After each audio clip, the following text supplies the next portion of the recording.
এটা ক্রিকেট অপারেশনকে আপনাদের বলতে হবে। তো ডেফিনেটলি যেটা আমাদের সবাই আমরা জানি যে অ্যাজ আ ক্রিকেটার বাংলাদেশের গ্রেটেস্ট ক্রিকেটার হচ্ছে সাকিবুল হাসান, এটার কোনো সেকেন্ড চয়েস কারো কোনো বলতে পারবেন না। তো সবসময় ডোর ইজ ওপেন। এখন এটা সিলেক্টর অ্যান্ড টিম ম্যানেজমেন্টের উপরে তারা কি চিন্তা করছে, কিন্তু যেই জিনিসটা এখন হয়েছে আপনি আগে কিভাবে চলেছে জানি, কিন্তু রাইট নাও কারেন্ট প্রেসিডেন্ট যেটা করেছে এন্টায়ার দায়িত্ব cricket operation and cricket team management এবং সিলেক্টরদের উপর দেওয়া হয়েছে। সো তাদেরও তো অ্যাটেনশনে আসছে, সেটা দেখা হবে। Definitely they should look into it. এসিসির মিটিংয়ে হবে না, এখন পর্যন্ত আগের সিচুয়েশনেই আছে।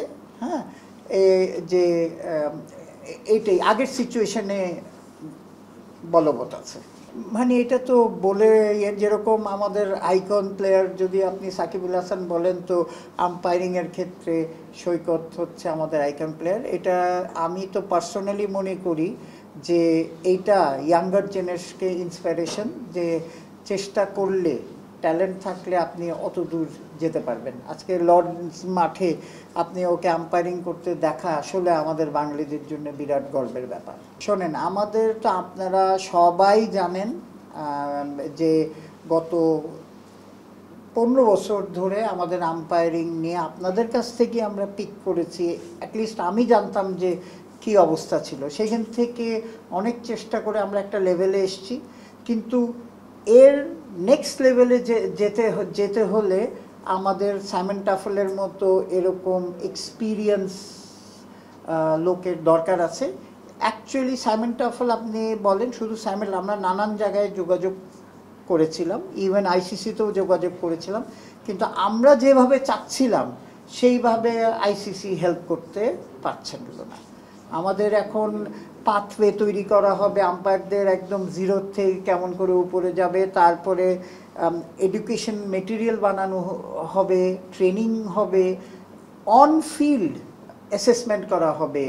তো আপনি একমাত্র সাইমন টাফেল না, তারা একটা গ্রুপ আসবে, তারা গ্রুপ এসে এটা করবে। আর আপনি যদি ইমেজের কথা বলেন, আপনি সাইমন টাফেলের মতো সারা দুনিয়াতে জানবে যে সাইমন টাফেলের মতো একটা ব্র্যান্ড বা সাইমনের এক্সপিরিয়েন্স লোক বাংলাদেশ আম্পায়ারদের আপনার তারা ট্রেনিং দিচ্ছে। তো সুতরাং বাংলাদেশের আম্পায়ারদের ডোর কিন্তু ওপেন হয়ে যাচ্ছে ফর আলাদা বিয়েতে।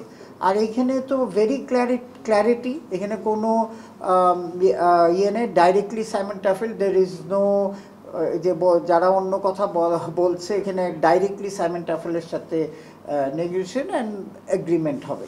আপনার শোনেন, সব কিছুই কিন্তু ইমেজের ব্যাপার।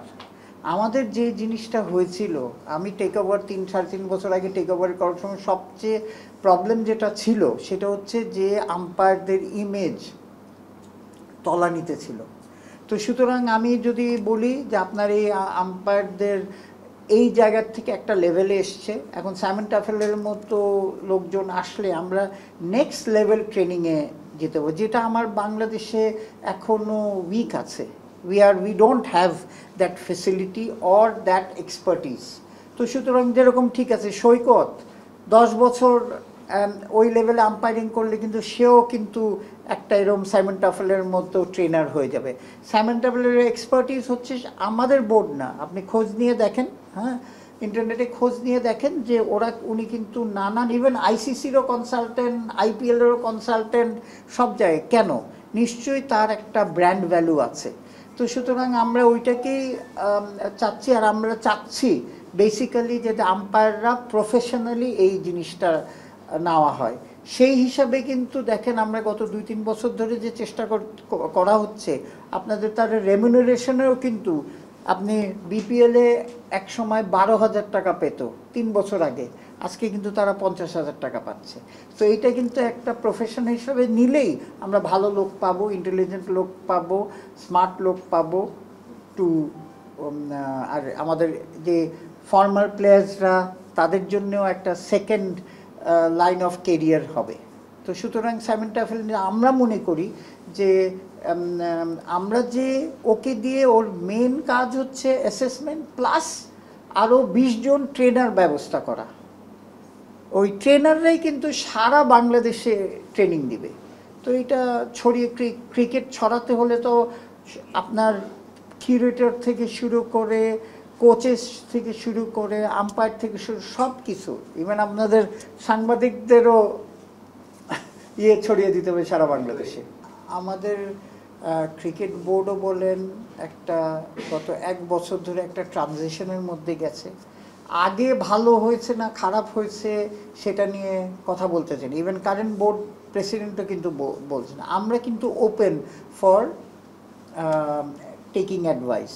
তো আপনারা যেটা বলছেন আমি ডেফিনেটলি নেক্সট বোর্ড মিটিংয়ে আমি তুলবো, হ্যাঁ, এটা তুলে এটার ডেফিনেটলি লজিক্যালি যতটা সম্ভব উই উইল ডু।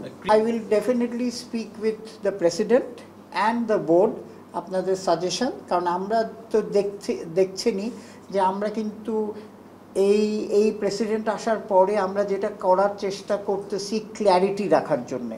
হ্যাঁ, ভুল হতে পারে ভুল আমরা এখন পলিসি হচ্ছে যে ভুল অ্যাকনলেজ করে ফরওয়ার্ড করার। তো আপনি দেখেন যে সেদিন মাহবুব ভাইও কিন্তু বিপিএল নিয়ে যে আমরা নানান ভুল হয়ে এই পর্যায়ে এসছে, হ্যাঁ।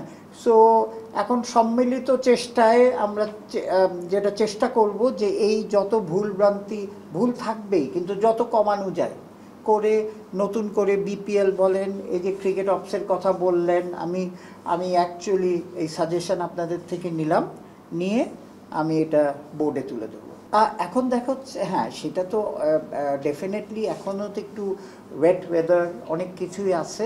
এটা গ্রাউন্ডসের মাহবুব ভাইকে সেদিন জিজ্ঞেস করলে ভালো হতো, উনি আরও ভালো বলতে পারতেন। কিন্তু আপনারা শুনেছেন যে আমরা কিন্তু কিউরেটর ট্রেনার আনা হচ্ছে। আমরা ফার্স্ট টাইম সয়েল সায়েন্সের লোকজন নিয়ে, আমরাও কিন্তু এটা একটা সায়েন্স। সো এটা কিন্তু আগের মতো না যে গ্রাউন্ডসম্যানরা উইকেট তৈরি করছে। সো আমরা যেটা গ্রাউন্ডস কমিটিও কিন্তু ম্যাসিভ একটা তারা প্ল্যান করেছে, এই টনি হেমিংস বা ওই রকম লেভেলের একটা ওই ওয়ার্ল্ড ক্লাস লেভেলের কিউরেটর এনে উইকেট বানানোর থেকে আমাদের যাতে 20 জন ওর আন্ডারে ট্রেনিং হয়, এইটা হচ্ছে প্ল্যান হচ্ছে। তো সুতরাং এটা তো শর্ট টাইমে বলতে পারছি না, কিন্তু সামনে ডেফিনেটলি দেখবেন ইমপ্রুভমেন্ট। পাকিস্তানে যতটা হবে কি, এখন তো যেই কন্ডিশনে উইকেট আছে এই কন্ডিশনে যতটা ইমপ্রুভ করা যায় করা হবে ইনশাল্লাহ। রিলিজের মধ্যে জানতে পারবেন। জিনিসটা হচ্ছে যে আমাদের ইনিশিয়ালি ফ্লোর প্রাইস আমরা পাইনি, তখন এটা নানান অর্গানাইজেশনে যোগাযোগ করে একদম অলমোস্ট ফ্লোর প্রাইসের সমানই পাওয়া গেছে। যেটা হচ্ছে যে এটা ডিফারেন্ট কোম্পানি নিয়েছে। বাংলাদেশের জন্য একজন নিয়েছে, পাকিস্তান মিনার জন্য একজন নিয়েছে, ইউকে ইউরোপের জন্য একজন নিয়েছে, এইভাবে ভাগ করে ইন্ডিয়ার জন্য আলাদা দেওয়া হয়েছে।